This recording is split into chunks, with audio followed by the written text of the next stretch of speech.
Hypocrisy. Hey, what's up, guys? Welcome to Lawsplaining the Interwebs. I'm your host, Nick Rekieta of Rekieta Law, a small law firm in central Minnesota. How's it going, guys? How are you doing? I hope you're well. I'm late, of course, because, I was on time this morning, and I can't be on time to 2 streams in a row. I can't do that. That would be communism. That would be racism. That would be all the isms combined. Oh my God. So we've got a little bit of a show today. What is with these little hairs? I don't know what they're doing. They don't go with the rest of the hair. They're really irritating. Go with the rest of them. Anyway, sorry, you notice weird things when you stare at your own fucking face like all day, every day, all the time. It gets on your nerves. It gets on your nerves. All right, tonight we've got Alec Baldwin's probable cause statement. Alec Baldwin has been formally charged with involuntary manslaughter. The probable cause statement, which is the statement that justifies bringing the charges, is out. It's released. We're going to read it. All right. Okay. All right. We're going to do that. And then we're going to talk about Minnesota being abortion heaven. That's that. Abortion heaven. Minnesota's new place. The new place to kill your fetus. Or really not a fetus. When you get down to what's in the abortion bill in Minnesota, it is it gets pretty hard to argue that it's a fetus when the abortion is allowed through live birth. So Minnesota is what's a safe haven. All of the Midwest states around us are very breaded, and they don't want you to abort your babies. So Minnesota's like, you know what? There's an app for that. It's called Driving to Minnesota. So that's fun. We'll talk about that. If we're not over there yet, by the time we're done with that discussion, we'll be on Rumble, and we'll talk through the Townhall LGBTQ investigation, part 3 and maybe part 4. Part 3 and maybe part 4. We've done part 1 and 2, and then I got kind of wrapped up in the Crowder versus Daily Wire drama, which kind of soaked up all that time and attention. But yeah. So that's what we're gonna do. And then I'm looking to book Mia Cathell for an interview, but with the trial streams, booking interviews becomes more fatigue.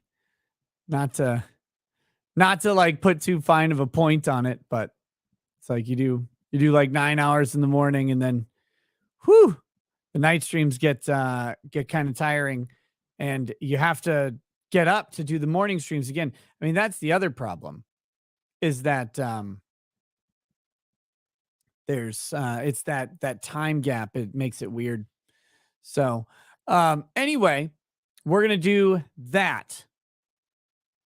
That's the agenda today. Tomorrow is Wednesday, which is, of course, What the Fuck Wednesday.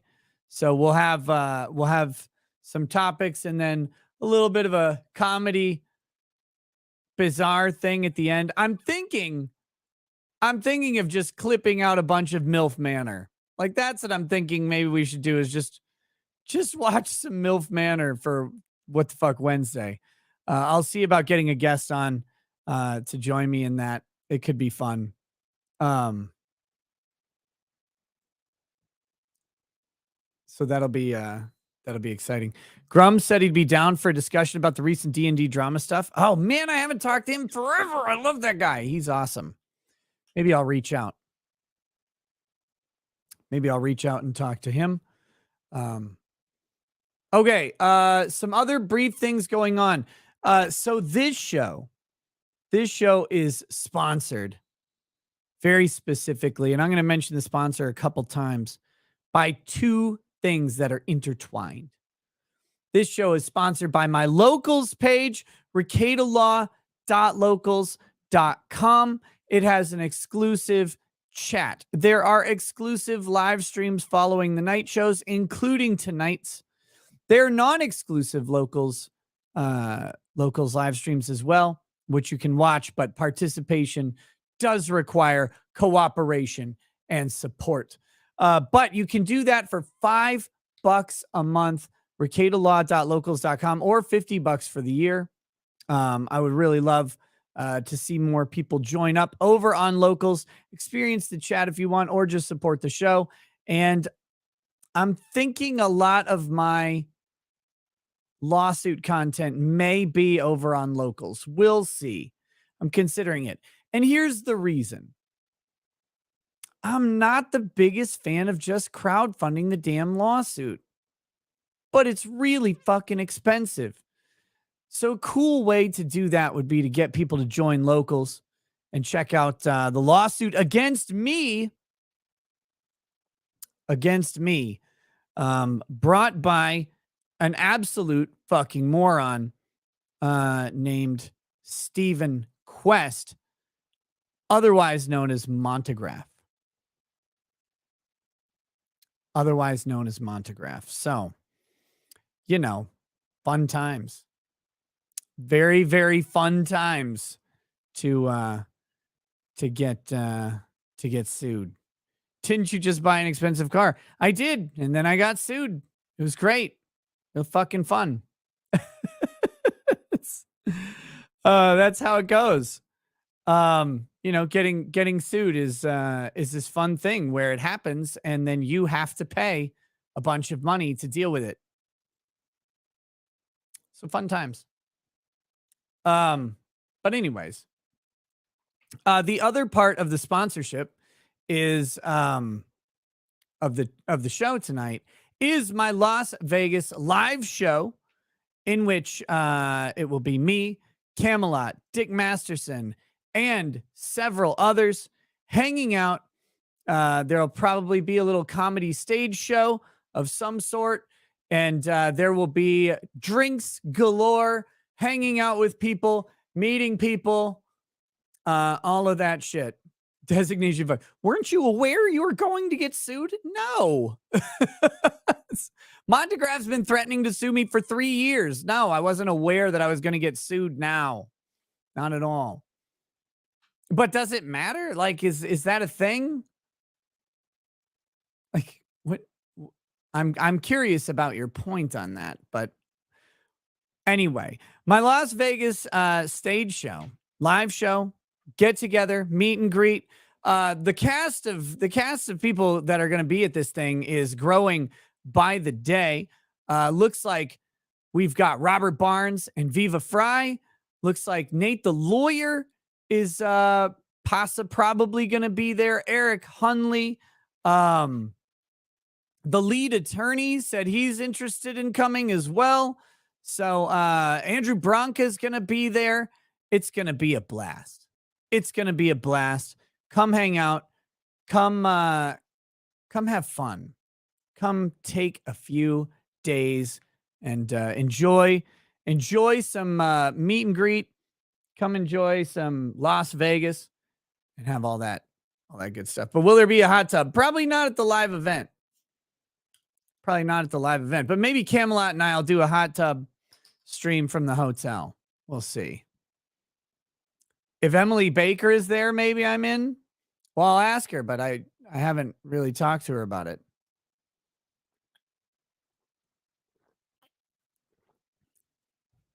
But that is February 26th. Is that in my link tree? Let me see.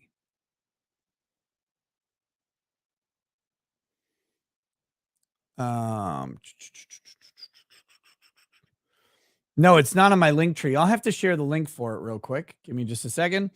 And I'll bring it up about when we're going to do the Rumble switch as well, just so people know. We should have a finalized. Here's the link. I'm spamming it on all the channels or whatever.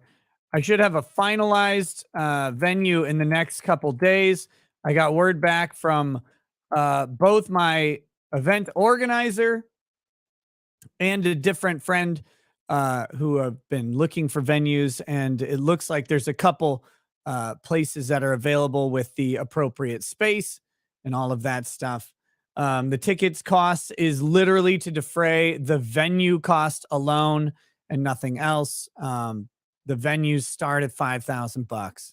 So I'm hoping to have 100 people show up so that we can get that cost covered. The rest of the costs, they scale up with the amount of people that you have, and there's other things involved. So lots of fun, but it should be a good time. It should be a good time.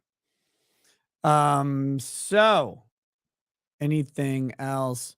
Also, there will be a brief lawsuit update later tonight as well, but we're not going to get into that yet. For now, let's get into these stories while we're still here on YouTube. I fucking hate Scribd. Okay. All right. Let's just jump into it then.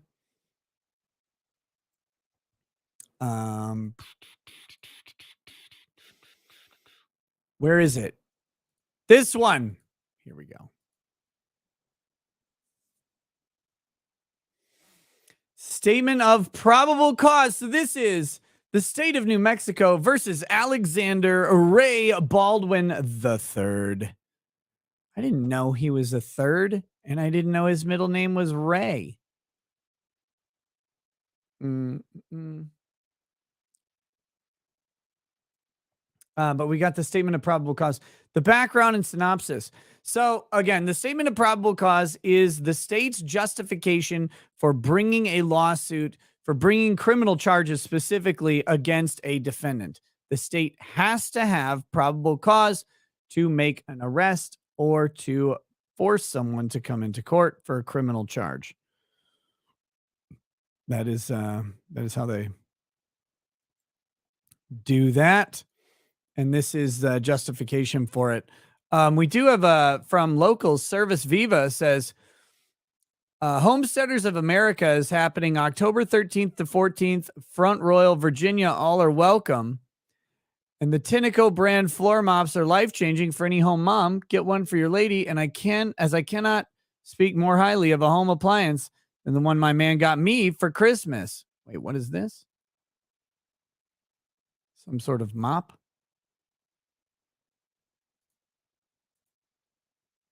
Oh, cool. Like an automatic mop. Check those out, guys. There you go. Thank you for that. All right, so here we go. Background synopsis. On October 21st, 2021, in the county of Santa Fe, state of New Mexico, a shooting involving a handgun/revolver occurred that resulted in the death of Halina Hutchins and the serious injury of Joel Souza. The shooting involved a .45 caliber revolver and occurred on a Western movie set located in rural Santa Fe County, referred to and known as Bonanza Creek Ranch. And then here's the address. Who cares? On this date, being filmed and or rehearsed at this location was a film at the time named referred to as Rust. Through interviews, statements, and evidence, it was learned that the defendant, Alexander Alec Baldwin, hereinafter Baldwin, was the lead actor in the film. Through these interviews, statements, and physical evidence, it was also learned that Baldwin was involved in and named as a primary producer of the film. Through these same statements, interviews, and evidence, it was determined that after lunch on October 21st, 2021, the crew, production staff, camera crew, and actors were preparing for a scene set in the church.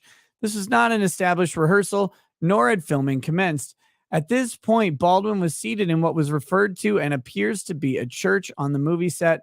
Baldwin was in possession of a .45 long Colt caliber type revolver type firearm, one of a type and kind often used and or seen in or on Western genre type movies and or sets. Firearm is a single action revolver handgun, which requires the cocking of the exposed hammer, which then rotates the cylinder, and the pressing of the trigger is required to fire the weapon. So this is a single action. You do have to pull the hammer back, and then you can pull the trigger and fire it. Double actions are you just pull the trigger and the hammer comes back and fires in the same motion. Not much difference. I think most guns today are double action. I think that's what we've got now. I mean, semi-autos are, of course, double actions, but I think revolvers are as well, typically. In front of Baldwin, standing, were victims Helena Hutchins and Joel Souza. Hutchins and Souza were viewing and moving a camera for a possible setup for a later scene to occur at a later undetermined date and or time. Through these same statements, interviews, and physical evidence, it was learned that Helena Hutchins was the director of photography for the film and Joel Souza was the director-writer for the film. Very cool. It's pronounced Helena. Oh. She should learn how to spell it. Of course, I'm not sure if she's going to be learning much anymore.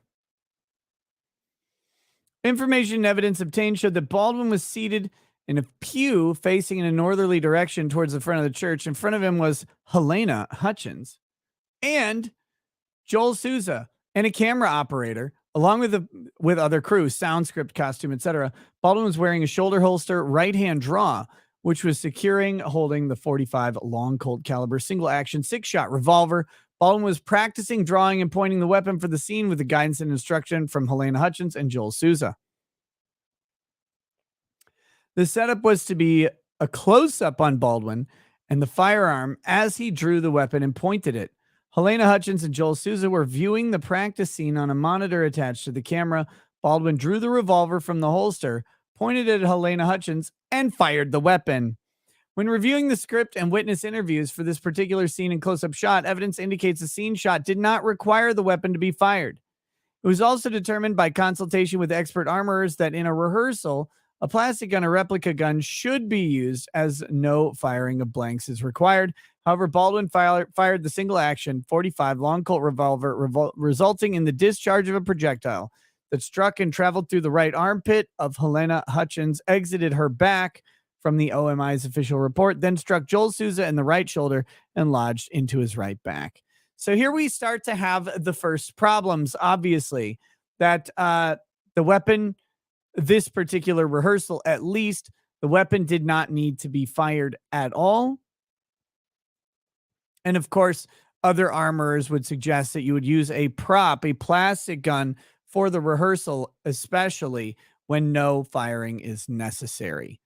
So we've already got this issue where they're creating a more dangerous situation than necessary for this, or will they being Alec Baldwin.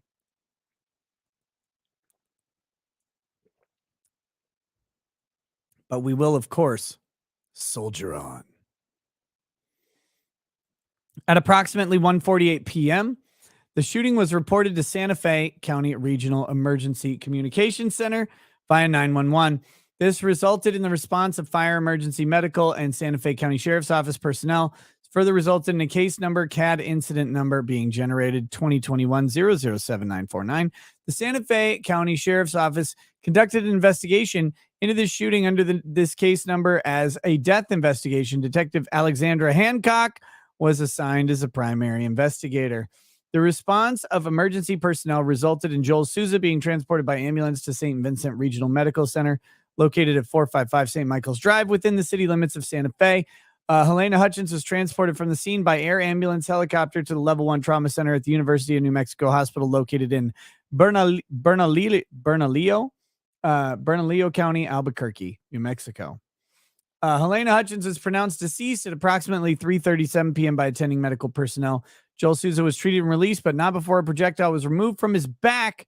The projectile appeared to be a lead projectile of the type and kind found in live ammunition. This item was secured and turned over to the Santa Fe County Sheriff's Department.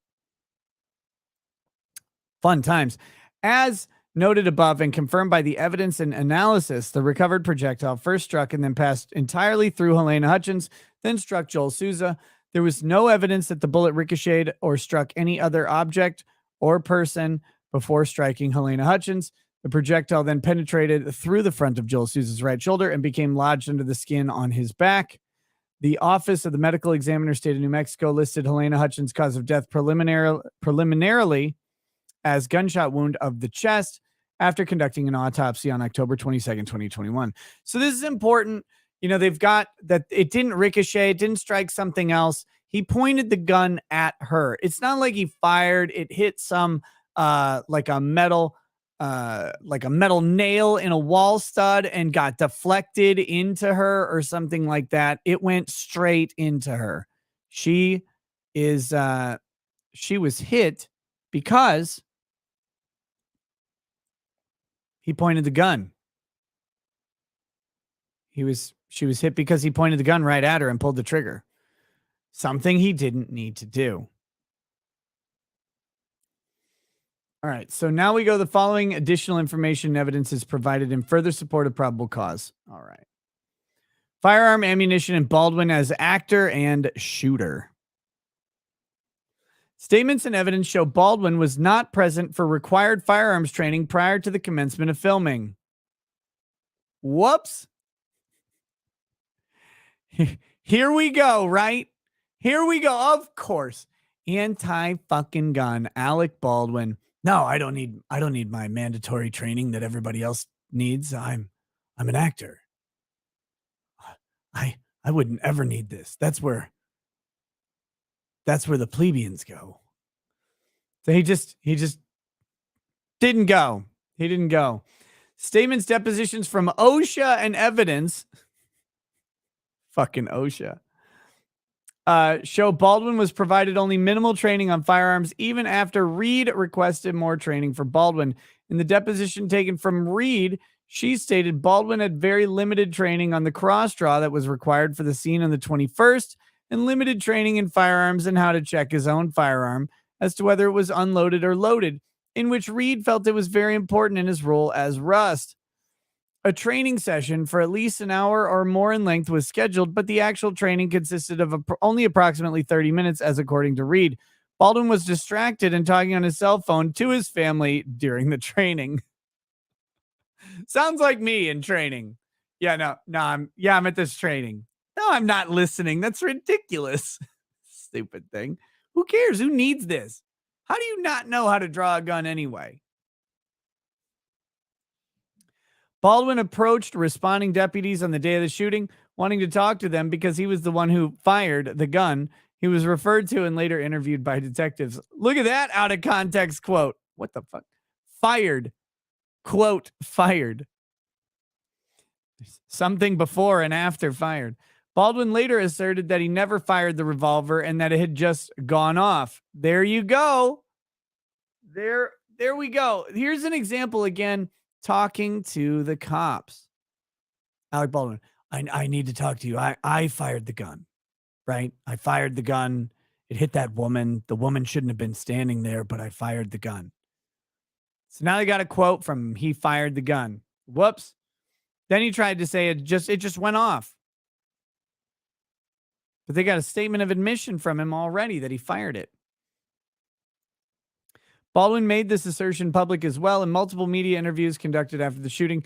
Many media interviews and law enforcement interviews were conducted by Baldwin, and he displayed very inconsistent accounts of what happened during the incident when firing the gun that killed Hutchins. Photo and video evidence from inside the church on the day of the shooting shows some of the rehearsal and up to and including moments before the shooting. Photos and videos depict the above described actions of Baldwin. prior to the shooting, practicing drawing and pointing the weapon. Photos and video clearly show Baldwin multiple times with his finger inside of the trigger guard and on the trigger while manipulating the hammer and while drawing, pointing, and holstering the revolver. No trigger discipline, of course. And it's important to note that, again, at this point in time, none of this is necessary because he isn't supposed to fire the gun. He's not supposed to fire it at all. So why is this happening in this way? Well, it just is. It just is. That's how Alec's going to do it. LP Dirty T over on Locals says, hello, Nick. Thank you for who you are. And to the Locals chat, the best chat. Big shout out to Sally78 for drumming up support for my Twitch account, twitch.tv/LP Dirty T. You all are awesome. And if you guys want to check out LP Dirty T on Twitch, he's really close to getting enough subscribers to make affiliate status and get monetized. Hold on. God, I'm hungry today.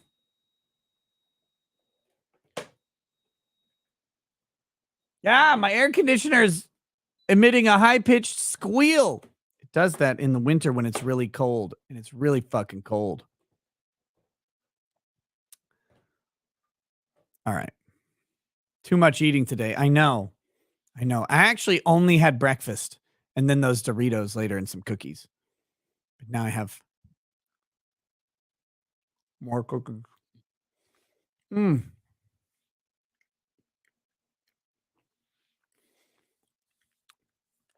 revolver involved in the shooting was seized by detectives as evidence.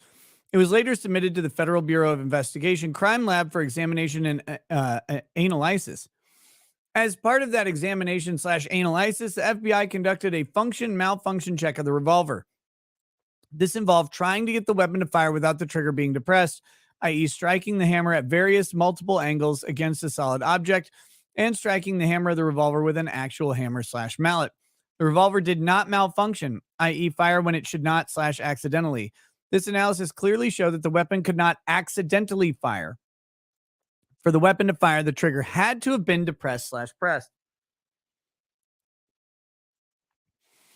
The analysis additionally included testing of and documentation of the sear/engagement points of the hammer as it is moved from the position of at rest all the way down against the frame in its lowest position through each engagement of the single action hammer mechanism. The firearm possessed quarter and half cock positions, safeties, and were found to function as designed, i.e. keeping the hammer from striking a cartridge primer without pulling the trigger. Additionally, at half cock, the cylinder is/was partially rotated, making it impossible for the hammer and attached firing pin to strike a primer. So here they go through and just make sure that it wasn't just going off, right?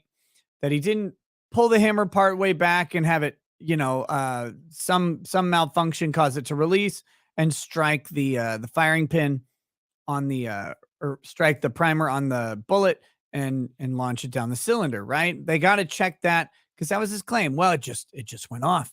That's what happened. So they go ahead and rule that out. Look at all of the work they did to make Alec Baldwin, to get Alec Baldwin here. A 10-page probable cause statement for a guy pointing a gun at someone, pulling the trigger, and them dying is insane. Like, this is a lot of probable cause. Do you think you get this much work done by law enforcement if you just point a gun at someone and pull the trigger and they die? Like, oh, we got to rule out every possible alternative. They tried so fucking hard to not charge Alec Baldwin. Man, they worked on that. Jake Velton, thank you. Super chat over on YouTube says, I think the left/our political disconnect in this case partially arises because anybody who has handled a firearm understands the deep responsibility to not harm anybody around you that one immediately recognizes upon holding one. Right. So what you're saying is that people on the right generally have handled firearms People on the left have not. Therefore, there's a disconnect there. I think that's what you're getting at. That might be true. It might be true, but there's also political allegiance to Alec Baldwin, uh, and stuff like that. He's on the team, anti-Trump, all of that stuff. I don't know. It's all stupid to me. I like Alec Baldwin. I mean, I hate his politics, but I like him. I like him as an actor, and I think he's just fine as an actor, and tends to be in rather enjoyable movies. But he done fucked up.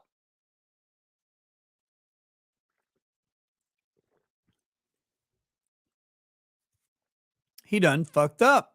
It's pretty clear. All right. The FBI additionally analyzed various types and kinds of ammunition seized from the scene, including the prop truck. This included dummy rounds, blank rounds, and suspected live ammunition. A total of 5 suspected live rounds, 1 spent casing of a live round that was discharged, causing the shooting, were seized by investigators. Evidence and statements indicate that aside from what Hannah Gutierrez Reed, the armorer Russ Production, may have brought to the set with her, all weapons and ammunition, blank and dummy, for the production were obtained from a supply company in Albuquerque, PDQ Arms and Prop LLC. Detectives investigated these facts, including service of a search warrant at the place of business of PDQ Arms and Prop in Albuquerque, who is the supplier of the dummies and blanks to Rust. Several suspected live rounds of .45 long Colt caliber cartridge were seized as a result, some supplied by the company owners to investigators, and some found at the place of business. These rounds were submitted to the FBI for comparison with the suspected live rounds found at the shooting scene. The explosives chemistry examination of the rounds showed that the smokeless powder in the live rounds found at the scene did not match the live round seized from the props arms supplier in question. This means the live rounds on Rust did not match the rounds explosive chemistry taken from PDQ Arms and Prop. So it makes it very unlikely that they got the round from PDQ, which is pretty interesting. So though they sell live rounds, PDQ didn't accidentally mix in a live round or something like that.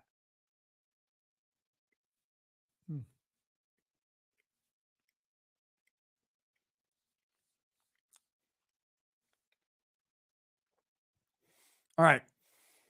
The FBI lab determined that the 5 suspected live rounds recovered at the scene of the shooting were indeed live rounds, each possessing an unfired primer, powder, and bullet as part of the cartridge.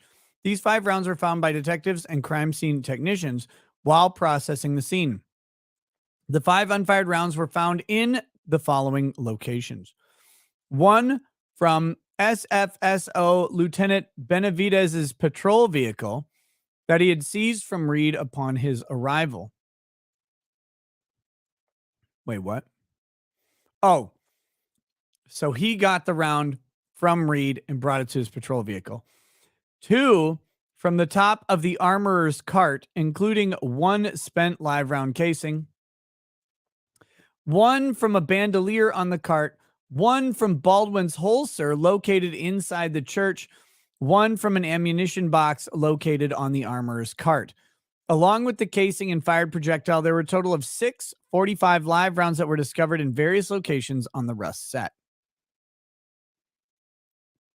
Evidence further shows that Baldwin, as an actor who has extensive experience in the film industry involving firearms, failed to demand at least 2 safety checks between the armorer and himself, and witnessing the handling of firearms by a first assistant director.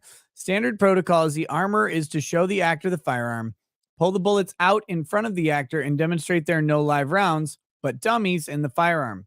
Baldwin knows this is standard safety protocol, as he has mentioned it in media interviews and in law enforcement interviews. Hannah Gutierrez Reed did not do this protocol in front of Baldwin. Baldwin did not object to this action. Reed discusses in her interviews with OSHA and law enforcement this should have occurred. Reed also acknowledges in her interview she should have been in the church with the firearm at all times. Instead, she left the church while Baldwin was in possession of a firearm in close proximity to the cast and crew. Baldwin further acknowledges that it is standard protocol for armorers to stay with the firearm at all times in the media and interviews. So, I mean, just the amount of negligence going on here is insane. I mean, they know these rules. They abide by these rules. They love these rules. Alec Baldwin, big fan of things like OSHA, you know, rules on how to deal with very dangerous things like firearms that only Republicans use.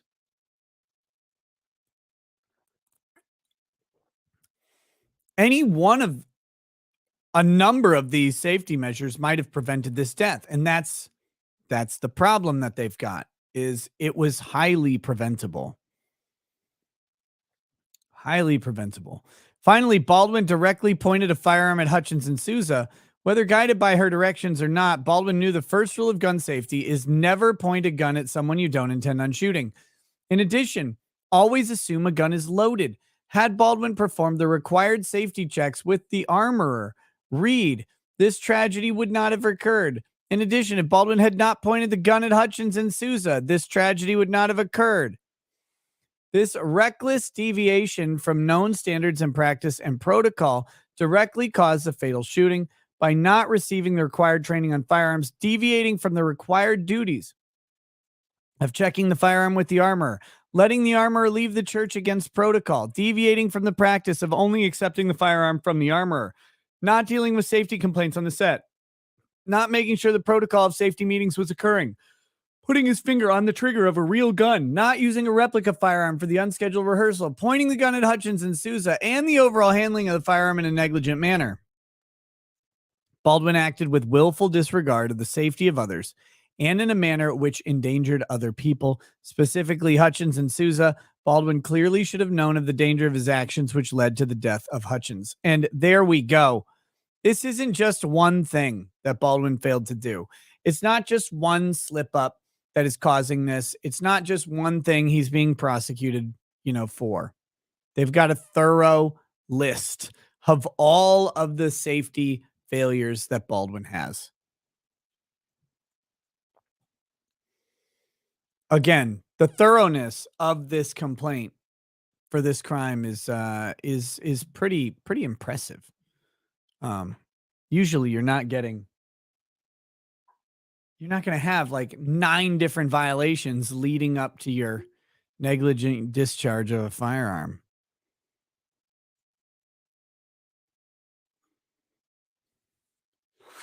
Having this Kentucky Owl Takumi edition, a special edition. It's a collaboration of Kentucky Owl and some Japanese people. Yahisa Yosuke. It's a Japanese whiskey blender. I don't know. It's good. That's what I know.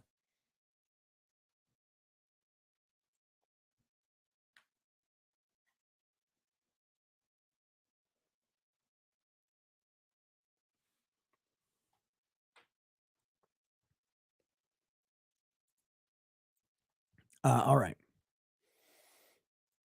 Here we go. Baldwin as producer. So that was him as the actor, as the firer of the gun.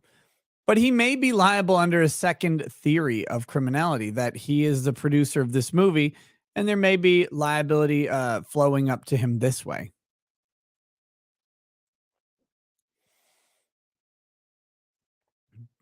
Industry standards, best practices, common practices, historical practices, policies and or procedures, and union guided policies and or procedures require and or mandate certain members of a filming crew have, assume, or are assigned certain obligations and responsibilities.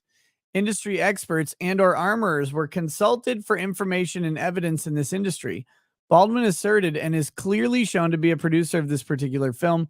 Based on his position, Baldwin, through acts and or omissions, contributed to or failed to mitigate or address multiple significant safety violations, issues, and or concerns that resulted in multiple noted instances of recklessness leading up to, contributing to, and causing the shooting. Since the shooting, Baldwin has asserted publicly that he is an expert in the realm of firearms and filmmaking. Investigation has revealed that Baldwin has been involved in at least 40 films or TV productions that involve firearms, with Baldwin either directly handling / firing a weapon or in a scene with firearms being directly handled and or fired by someone else. Further investigation of this list revealed a multitude. Baldwin probably thinks that 40 instances is a lot of firearm use. Right? Like So like, well, I've handled a firearm 40 times. Oh, wow. Geez. You're pretty good at it, Mr. Baldwin. Further investigation of this list revealed a multitude of instances, either from the movie itself or from the movie poster, showing Baldwin with his finger in the trigger guard and on the trigger. In instances where, according to industry standards and common firearm safety standards, it should not have been. Experts, industry standards, and basic firearm safety protocols and training consider this reckless behavior requiring immediate remediation. Now, this is interesting because at trial, if this goes to trial, they're going to bring in industry experts.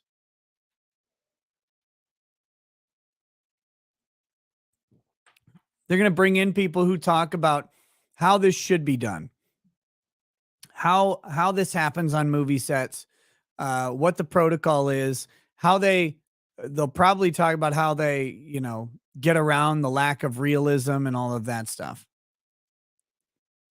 Have you tried the new Nick Offerman Lagavulin? Yes, I have. It was decent. It was decent. Okay. Evidence shows Baldwin failed to appear for mandatory firearms training and firearms safety training prior to filming. Evidence also shows Baldwin requested and was afforded a training session on set, and that through statements, the training was estimated to be 30 minutes in length due to the distraction of him talking to his family on his cell phone during the training. The onset and limited time of training does not comport to industry standards, and evidence shows Baldwin was in a position to manage, oversee, commence, and require safety training to industry standards. Baldwin's failure to ensure minimum standards were met is considered reckless in the industry. So this is an element of recklessness or negligence. If you have a standard of care, you have a duty to follow the standard of care, and deviation from the duty is negligence. Willful deviation is reckless.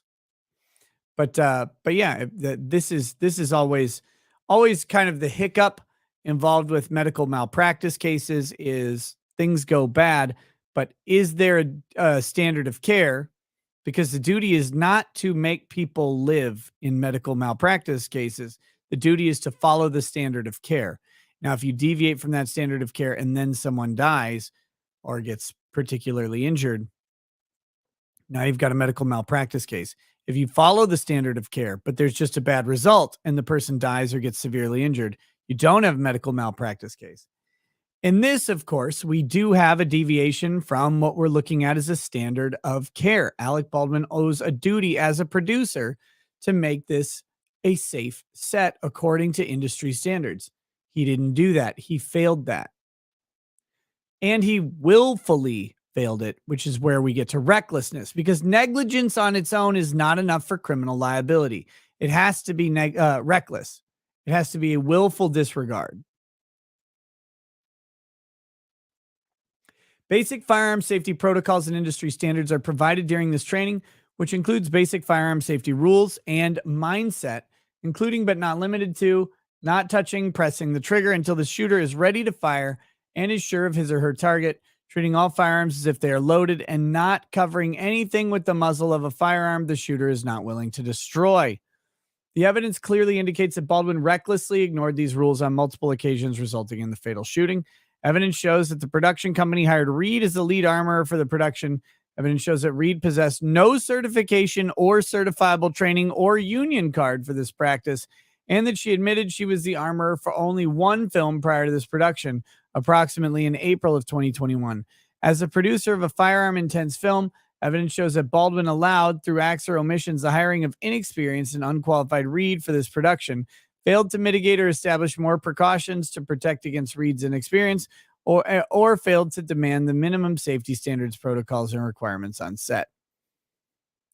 So, yeah. Again, problems with Reed that trace back to Baldwin. Baldwin should have been dealing with this. Baldwin should have hired, another armorer, someone else to help out. Any of these things.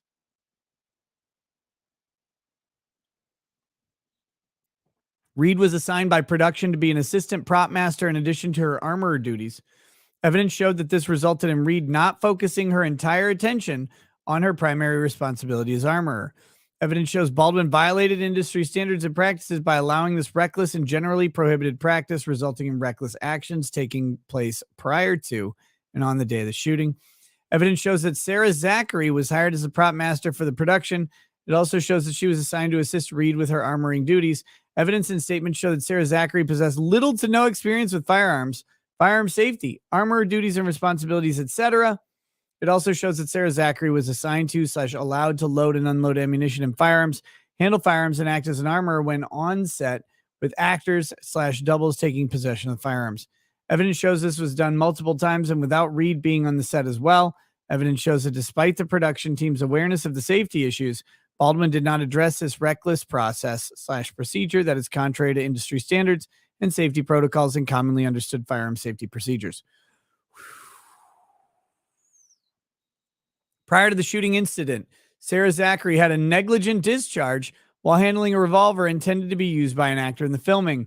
This weapon was not Baldwin's weapon, but had similar / same mechanical function and appearance, single action revolver, and was intended for use by the marshals.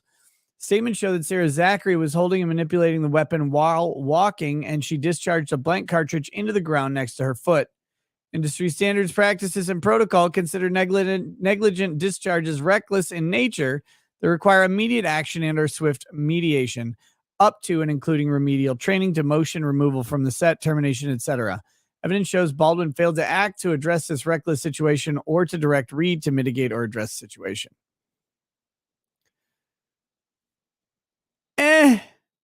On that one, that doesn't have anything to do with what happened. She's not alleged to be involved in Baldwin's shooting.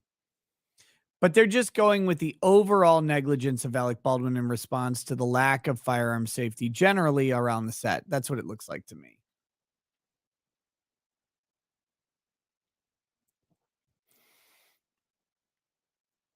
Jenny D 2003 says, I signed up for your locals when you got banned on YouTube.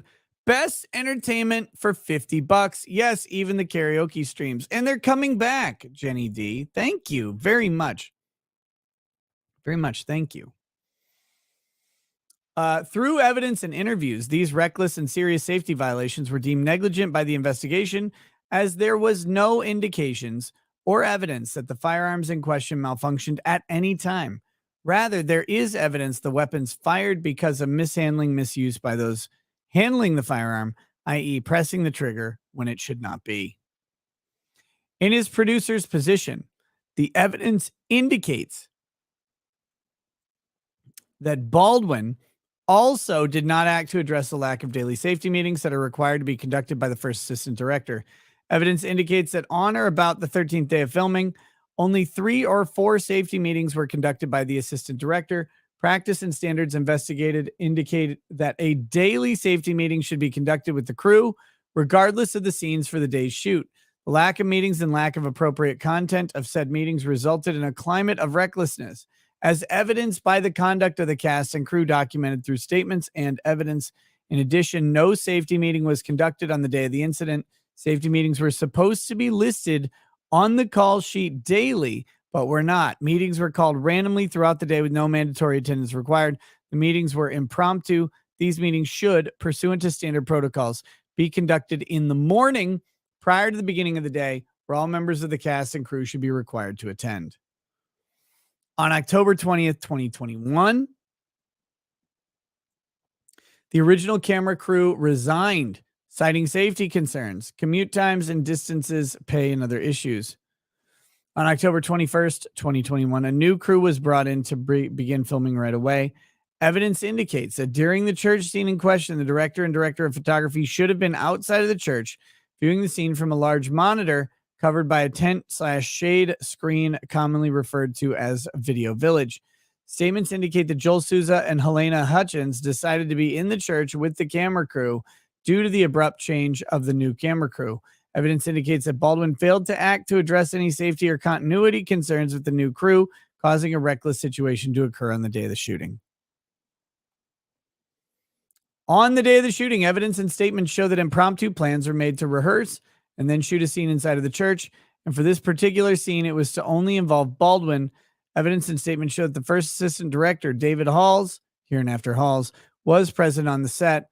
As with Baldwin, evidence, common standards, protocols, and statements show that Halls had the additional duty of safety coordinator by virtue of his position. However, that position does not afford the handling or manipulation of firearms.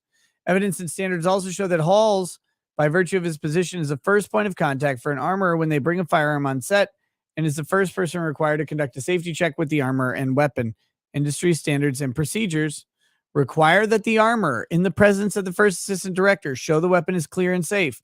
Then, if applicable, show the firearm is loaded with blanks or dummy rounds visually and physically checking each round individually for safety by pulling each round out of the firearm, showing the first assistant director and the actor. First assistant director then follows the cue of the armorer calling cold or hot weapon on set, then broadcasting that statement across the radio, which notifies all cast and crew. Evidence clearly shows this did not occur on the day of the shooting at least 2 times. Baldwin failed to address these reckless incidents and deviations from industry standards and firearm safety rules, directly contributing to the fatal shooting. Halls did not adequately check the firearm with Reed prior to handing it to Baldwin, who additionally did not check it with armorer Reed. Whew. So now we're getting, again, just a broader picture of all of the safety failures that are supposed to be, all of the safety checks that are supposed to be in place, but all of the safety failures that occurred that day. And this is, to me, this is interesting because to me, it's basically the story that we got was, well, Baldwin got the gun. He heard it was a cold gun. He pulled the trigger. He shouldn't have done that. But look at all of the negligence going on here.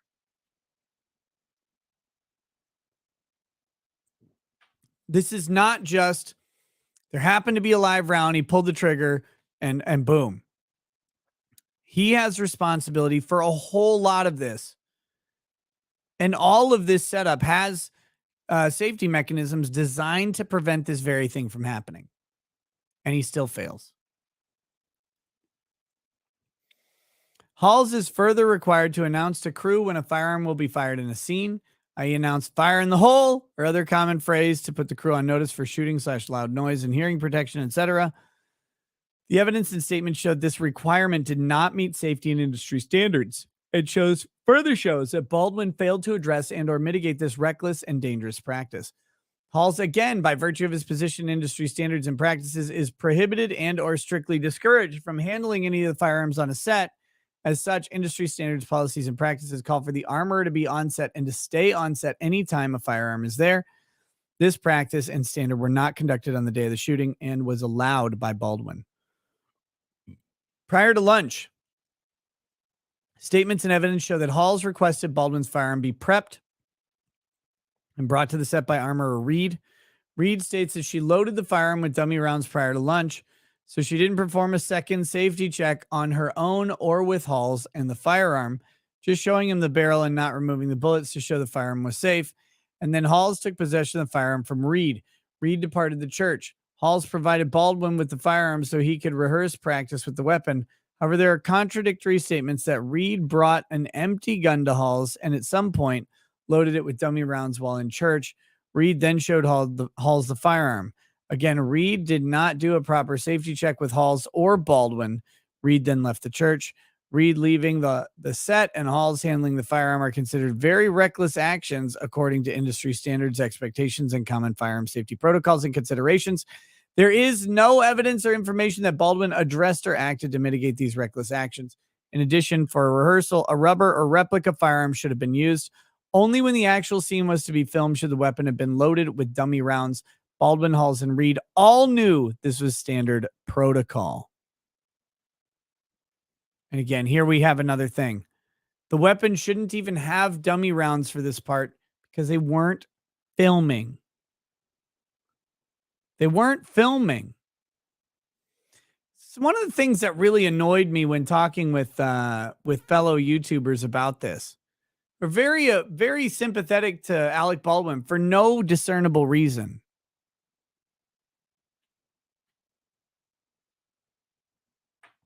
They just forgave him all of this shit that he didn't do. Like, well, how could he have known there was a bullet in there? There shouldn't have even been blanks or dummy rounds in there. Shouldn't have been anything. The fuck? Further evidence and statements show that when the crew took a break for lunch, firearms, including Baldwin's, were secured in the prop truck safe. Outside of the church was a cart used by the armorer and prop master, contrary to standard protocol, that contained leather gear and rigs like holsters, belts, and ammunitions. Clear evidence clearly indicates this cart and associated items was not secured during the break, was not in visual range of Reed or Sarah Zachary for safety and security.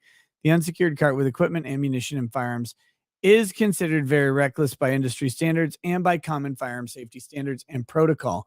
Evidence indicates that Baldwin failed to act to address and or mitigate these serious and reckless safety violations. Upon returning from lunch, evidence and statements show that Reed retrieves Baldwin's preferred revolver, but Reed does not perform another safety check. So this is part of the problem. She puts it unsecured in a prop cart that's shared by other people.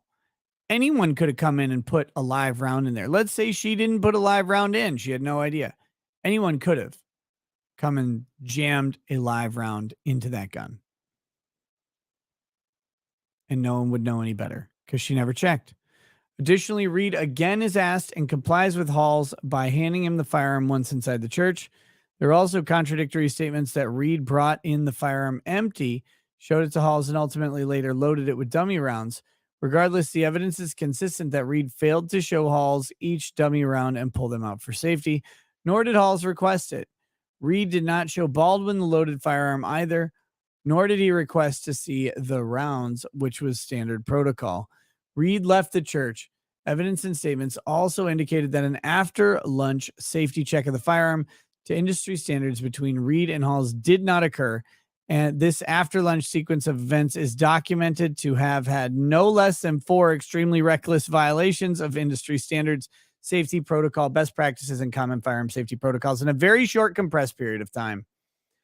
On the day of the shooting alone, evidence shows that no less than a dozen acts or omissions of recklessness occurred in the short time prior to lunch and the time of the shooting. And this does not include the reckless handling of the firearm by Baldwin. Baldwin, by act or omission or failure to act in his position as producer, directly contributed and or failed to mitigate numerous reckless and dangerous actions during a very short time period. So we got a dozen infractions between just before lunch and the shooting.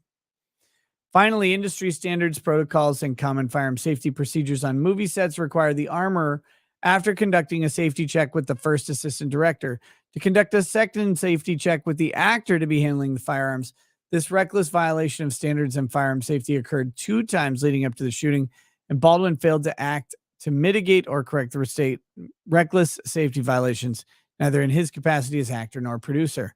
This reckless deviation from known standards and practice and protocol directly caused the fatal shooting.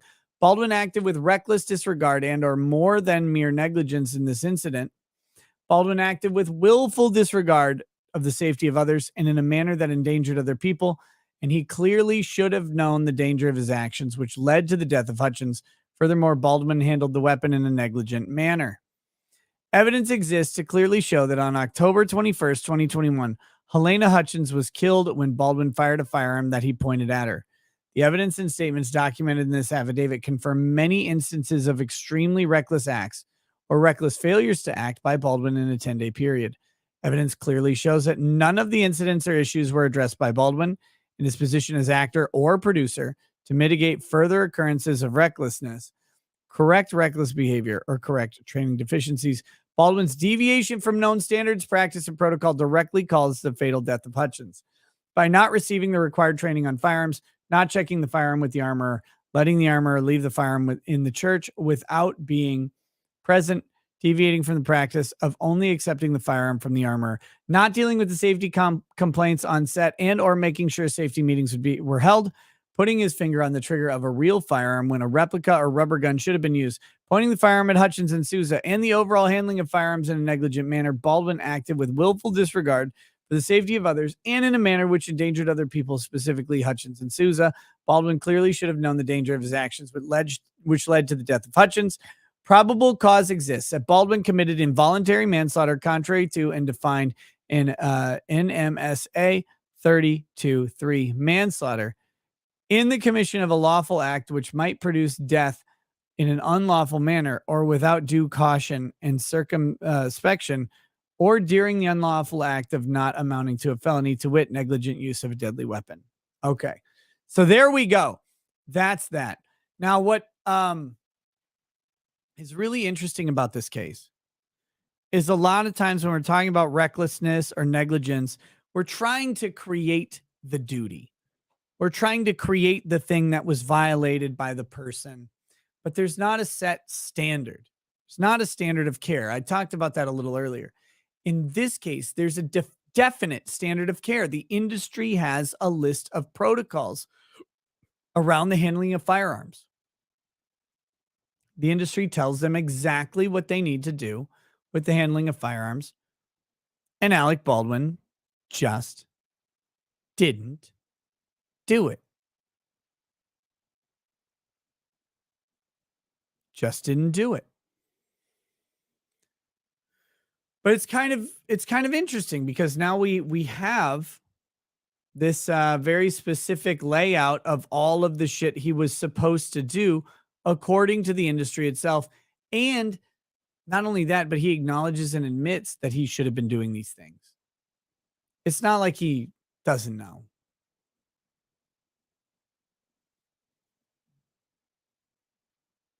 Let's see, what the hell? It's not like he didn't know what was going on or whatever.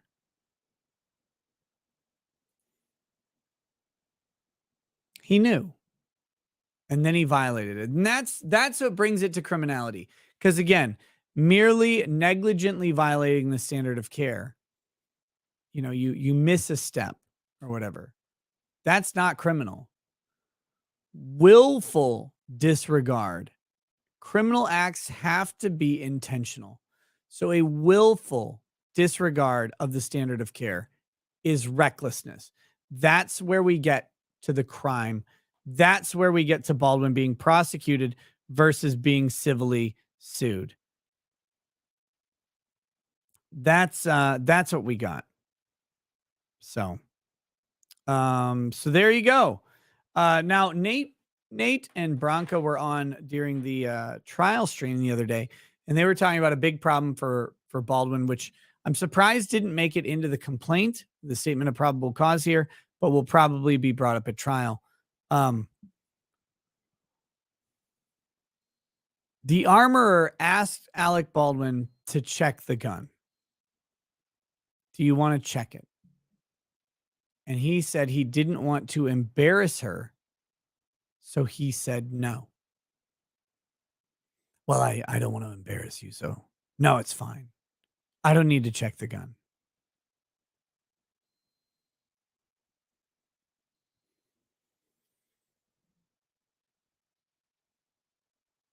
Just for a second. Just for a second. Like, first of all, that's an admission to the reckless portion of this, because the armor informs him of the dangerous situation. Do you want to check the gun? Make sure. So even if they didn't have all of this shit, which they do, but even if they didn't have all of this shit, she, even at the time, contemporaneous to the shooting, says, do you want to check this out?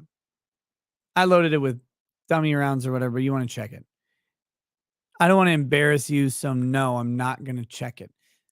Then he goes and pulls the trigger. That is reckless disregard. That's the admission of it.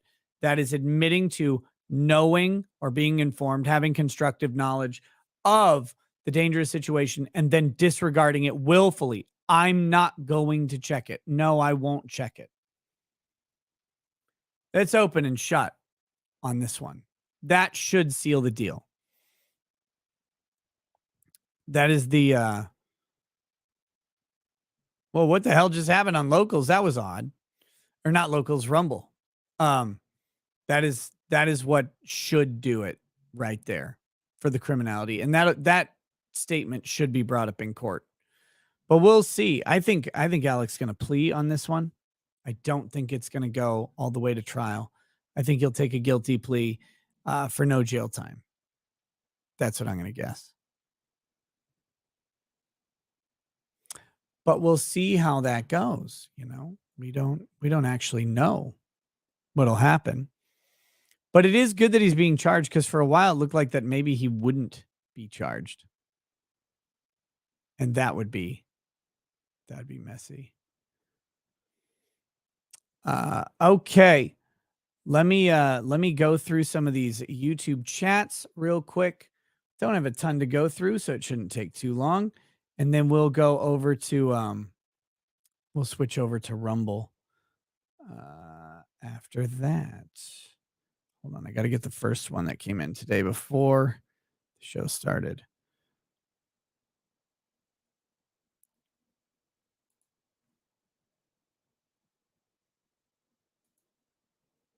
Wait, what? Oh no, here we go. Lofty Pixels Baldo says, "How do you do, fellow gays?" Good question. How do you do, fellow gays?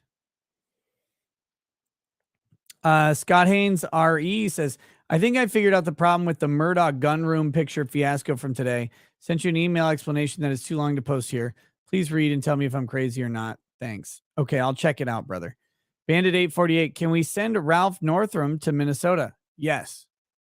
Yes, you can. We're taking all the other shit from the world. So you can send Ralph here. Chevy Dirty Max says, "Cheers. Currently enjoying a glass of Wild Turkey Kentucky Spirit. Been enjoying your trial coverage, and the Kyle Rittenhouse interview was based." Hey, thank you. Glad to see. Some people criticize the Kyle Rittenhouse interview. I thought it was a decent interview, but I'm glad to see that other people liked it. Um, no one, of course, is going to like everything that you do. And some people just think that Kyle shouldn't be interviewed at all, which he's done a million interviews. So I don't know why mine would be particularly damaging. But that being said, I thought the interview went really well. I liked it. Kyle seemed to enjoy it. He texted me afterwards, said everything was cool. He liked it and would love to do another show in the future, which I'm going to work on. So I hope people liked that interview.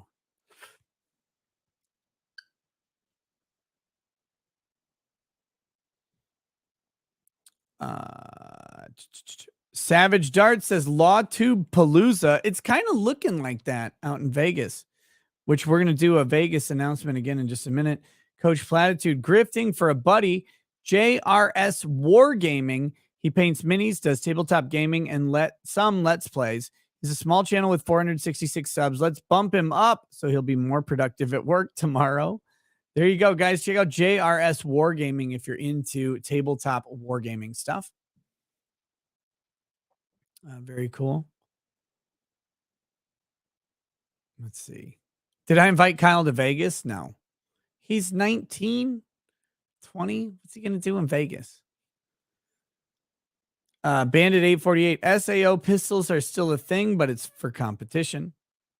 Oh, single action pistols. Cool. Eric Young, you do a much better impression of Alec Baldwin than Baldwin ever did of Trump. Amateur Ant says Alec Baldwin has successfully pulled an OJ. Damn.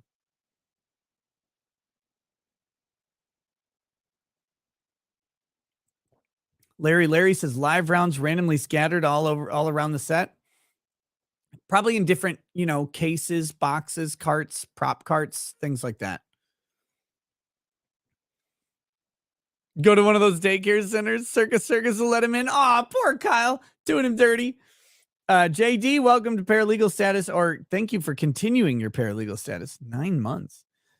Snuggle Struggle says just a hunch, but maybe Baldwin wanted to Brandon Lee Jensen Ackles for being a better actor, perhaps, or was it for the staff that began a strike? Well, the person he killed was one of the people who stayed through the strike. Amateur Ant says, I hope Alec Baldwin goes for the jury trial. Me too. Snuggle Struggle says Legal Vices covered Jensen Ackles' interview with law enforcement, and his knowledge of firearms is extensive. Baldwin's was sketchy at best, if not absent. Well, Jensen Ackles did more than 40 episodes of Supernatural involving firearms. Yeah, that Alec guy, I don't like him much. I heard Jensen was really pissed off actually because in the flow of the movie, he's the one who Alec should have been pointing the gun at, and it's entirely possible that under the wrong set of circumstances, he would have been standing there and gotten killed. Sammy. Let's see. Bagish Geesh says, Ryan, some things in here don't react well to bullets. Connery told him, appreciate you explaining legalese. Cheers. Drop Barracuda, this whole Baldwin case really tests the limits of believe all women movement. Oh, I wanted to say that. Since Baldwin admitted that he didn't want to embarrass the armorer, it was literally get woke, go broke. Wokeism killed that woman. Alec not wanting to embarrass the armorer as a girl, and not just that she's a female armorer. It's that she's a fucking blue-haired, dyke-cut female armorer. Right? Like, who rejects her father's like a legendary Hollywood armorer, and she's like, I don't want to learn from him. I learned on my own. Oh, good. You got someone killed. Good fucking job, you dummy. And Baldwin's refusal to just say, yeah, we need to do this. That's the problem. That's the problem.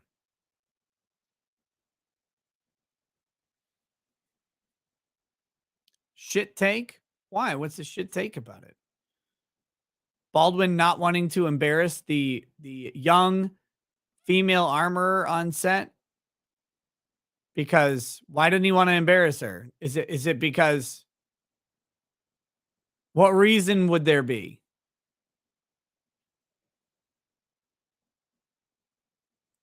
Again, nothing wrong with female armorers or anything else like that. But Baldwin refusing to confront this person in this particular circumstance. Her second show ever, no formal training, no formal certifications, no union card, nothing like that at all. None of the things. She says, hey, you want to check this out? And he's like, no. Oh, okay. Thanks.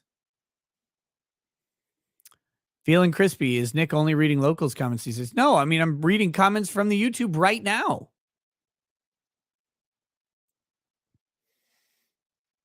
I wasn't responding. All of this recent conversation was from YouTube. God damn it. Master Lions, welcome to Super Lawyer status. Thomas, also Super Lawyer status, says, we assumed this when we found out. Now everything comes to light. Thomas also says, drinking myself silly tonight. A person I had such high respect for teaching me all that I know is arrested and fired for theft. I'm heartbroken, but I find solace in you for being a constant. Damn, that sucks, man. Maybe they were wrongfully arrested. You never know. Drop Barracuda. You're right. I cannot win. Cannot win. You try and read 3 different chats, which I do read 3 different chats while doing this damn show. People are like, oh, he doesn't read mine. It's like, oh, I'm sorry. I missed it. I'm really trying. Texas Red 512 says, here's a share of whatever Uncle Sam decided to give back to me. On Jensen Ackles, I'm not surprised. He isn't a retard about guns. He is a Texan after all. I like Jensen Ackles, man. I like him. Vixlow P, I refuse to read you. Get your tits out, bitch. Then I will. I'm motherfucking paterfamilias.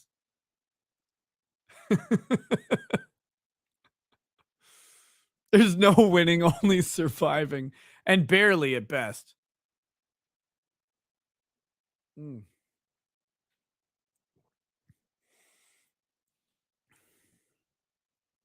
All right. American Flounder, you're welcome. You're welcome. Let's see. Back to this. Kim Ripley. Wait, no, shit. Speedy the Unsilent. Hey, where you been, Speedy? You been good? Sup, Nick? Just had my 30th birthday last week, and I'm hoping I close on my house in 2 weeks. Good job. Go get that house. Enjoy it. Enjoy the joys of home ownership. It's a weird experience. It's cool. And it also sucks at the same time, but it's yours. And that's the best part. Drop Barracuda. Speaking of tits, drop some gems and tag you for What the Fuck Wednesday consideration. Cool. I'll check it out. Where'd you do that drop? Was that on Locals, like in a post? I'll have to go find it. Kim Ripley, been missing in action for a bit, just busy. Hope you're all well. How is the Hawaiian honey spirit? Kim, I have not drank the Hawaiian honey yet. But I hope it's very good. Thank you so much for popping in.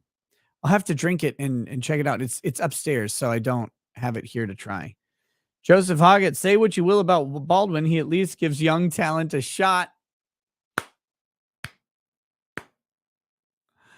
Nailed it. Clown not safe for work on Discord. Okay, Drop Barracuda. I'll try and check him out.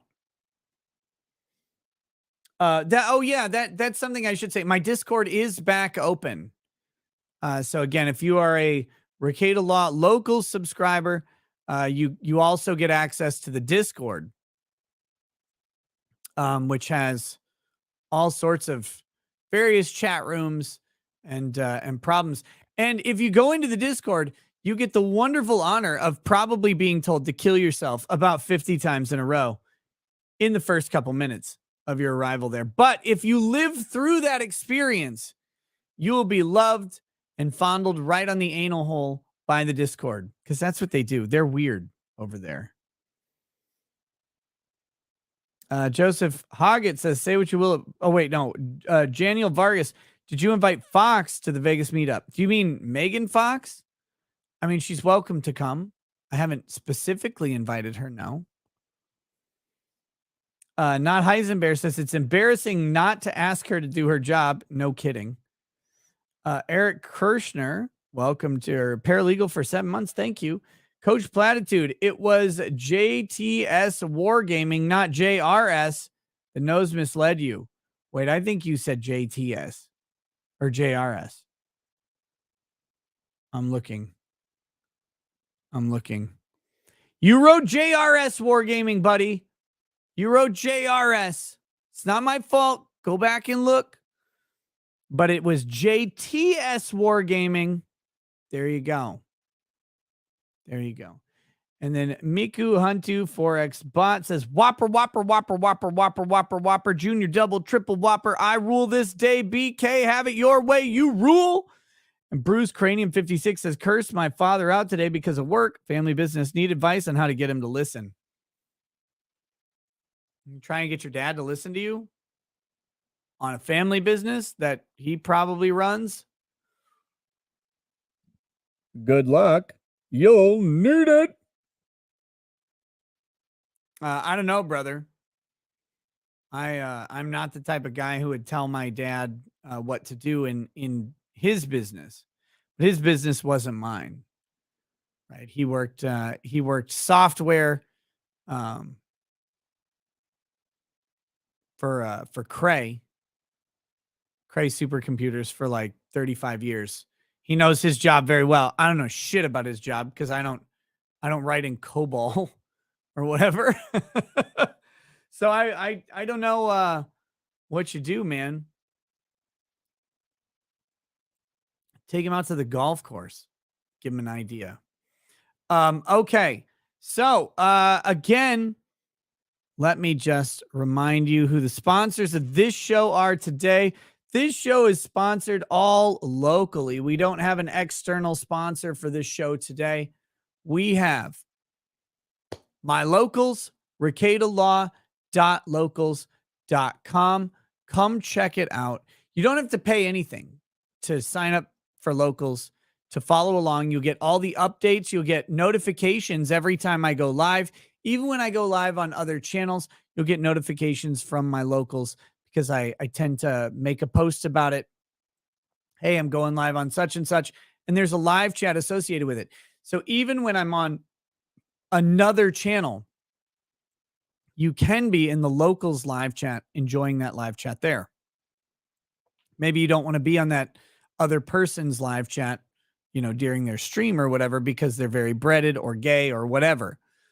The recadalaw.locals.com. You can join that for $5 a month, $50 for a whole year, saving you 2 months of subscription if you want.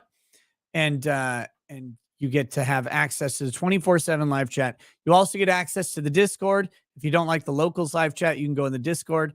I just talked about that. It's an interesting place. I'll be starting up live chats in the Discord very soon. And live chats in the Discord are different than the locals live chat. Locals live chat is text and pictures and GIFs and all of that stuff. The Discord live chat is an event I do, or I was doing once a week, and we're going to get back into that, where it's a talk, voice chat that happens where other people, you get to hang out and chat with me on voice. Something that I can't do on any other platform than Discord currently. So it's not led by me. I'm participating in a discussion, and it's a lot of fun. I really miss doing it because it was great. The other thing you get access to are, of course, locals exclusive live streams. And then finally, the other thing that is sponsoring this show is the Las Vegas meetup, which I've been talking about a little bit throughout the show. And I'm going to keep talking about it probably until the event. It is on February 26th. That is Sunday, the last Sunday in February. And we will be having a live meetup. Dick Masterson and Camelot and I will be doing probably a live stage comedy show. There will also be several other creators you may want to meet. Barnes, Viva Fry, Eric Hunley, Mark Grubert, Andrew Bronca, Nate the lawyer, the lead attorney. Who the fuck else? Mr. Peacock, I think, is going to be there, by the way, ladies. Mr. Peacock. We've got, who the fuck else is going to be there? Lady Rackets will be there. I like her a little bit sometimes. And then, gosh, I feel like there's someone I'm missing. I'm trying not to miss people, but so many people have said, yeah, they're going to come out to Vegas and hang out. I don't know if Drex is coming. Legal Bites. Why the fuck would Legal Bites come?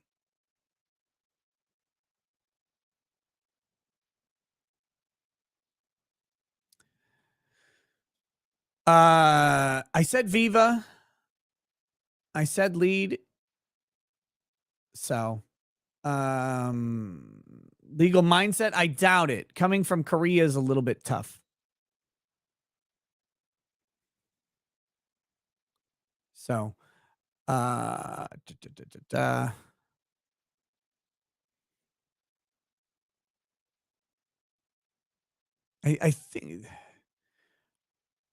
think that's I got the bulk of them. I try and say it, multiple times, but a whole bunch of people have said they're probably going to be there. My lawyer for my lawsuit, Mark Randazza, may actually be there as well. So, Nemo guy, I said Mr. Peacock is planning on being there. Attorney Tom is a possibility. Oh, Danny on Direct is going to be there. I don't know if Attorney Tom's going to make it or not. It is a possibility, but as soon as if he confirms, I'll let you know as well. So it's going to be a blast. Like, there's very few places where you'll be able to run into this many pointless celebrities, right? So come hang out with us, have fun, grab some drinks. It'll be a good time. Also, you'll be in Vegas, and my event will be my event, but around the event, we may go out to a bar or a club or whatever, and I'll probably drop a hint on locals and say, hey, gonna be out at this place if you want to come grab drinks on a different night or whatever.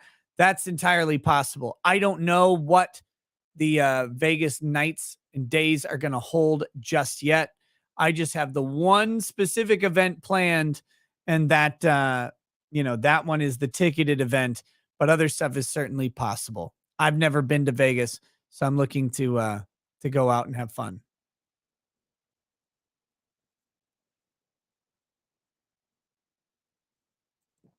All right. With that, I think we have one more super chat that came through. Couple more super chats. Corazola says, "Hey Nick, just wanted to say that you help inspire me to take a stab at creative work. I'm betting on myself, something I haven't done very often. Go get it, brother. I hope it works out for you." And Mechanical says, "Nick, the Grift King, could you shout out my wife's new business venture, Healthy Living Life Coaching LLC? For those in your life that maybe need of mental health help, 23% discount with nose in the contact info." All right, guys, check out Healthy Living Life Coaching LLC. Then drop nose in that contact info to get yourself a little discount on some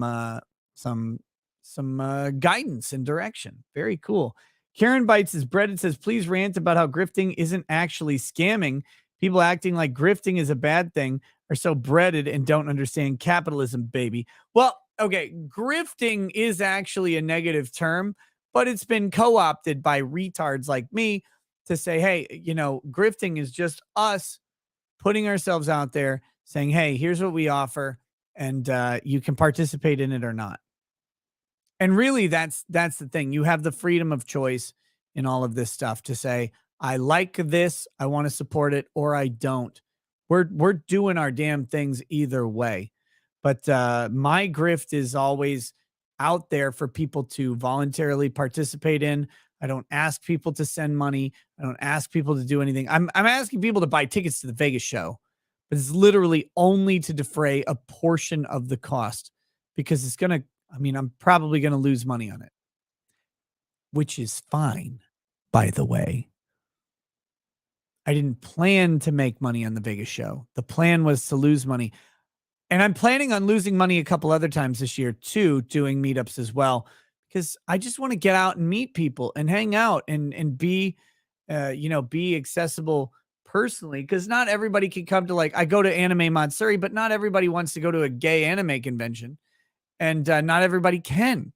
So I want to get around the country, meet some people, have some drinks, go to fun places, and enjoy some good company. And then, enjoy some personal time as well. That's what I'm trying to do this year. At least 3 to 4 times is what we're trying to do. I'm trying to do Vegas. I've got Philly in April. I'm trying to schedule in Nashville. I don't know when. And we've got Houston for Anime Matsuri down in August. And there's plenty of other months in there to get some other things going.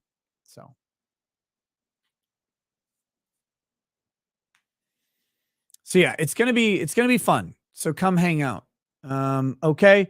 And Nep says, "Is your Discord still available for Patreon users as well?" Yes, it is. Absolutely. Okay. That's it. Look, YouTube is done and breaded. We're moving over to Rumble for the rest of the show. Thank you so much. If you're on YouTube, the link to the Rumble show is in the description on YouTube. Feel free to pop on over to Rumble, and we'll continue on. We got to talk about Minnesota being the new abortion haven, and then the Townhall investigation will continue. I'm going to try and get that done in the next couple hours. Thank you so much for watching. Christine says, "Thanks for taking one for the team. Early mornings for the Murdaugh trial and consistency for your regular streams. We appreciate you, heart." Hey, thank you, Christine. I really do actually appreciate that you guys appreciate that. It is not an easy thing to do the morning show and then the night show. But I really, my night audience is where my people are. And I have no intention of giving up that show just because I'm doing shit in the morning. So the trials are extra, and I try to make them as extra as possible. So thank you. That means a lot. It really does.